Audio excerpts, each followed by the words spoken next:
सुना साकिब क्या हाल है? और मेरे हाल दी केन तेरे हाल दी ये बकरियां दा गुजारा ठीक है? मैं ठीक है। तू क्यों है बता? अल्लाह दा करम तू सुना। मैं ठीक हूं। सुना साकिब कोई लेला बकरी बिकाऊ है? जी हां यार बिकाऊ है। यार वाल कोई दिखा।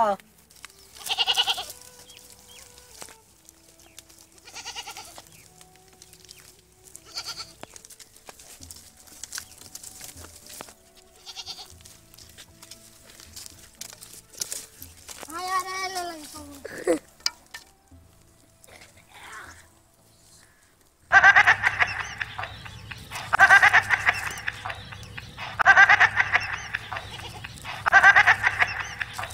भाई यार वाल दासिंदा रेट क्या है? क्या पैसे मंगदा खड़े? यार कोई ज्यादा पैसे क्या नहीं। बोला भी यार कितनी पैसे इन दसा तो सही। सिर्फ 1.5 लाख। वाह क्या थी गई? भाई यार इतनी पैसे। चलो यार साकिब वाल कल घरों सलाह करते जैसे ठीक है।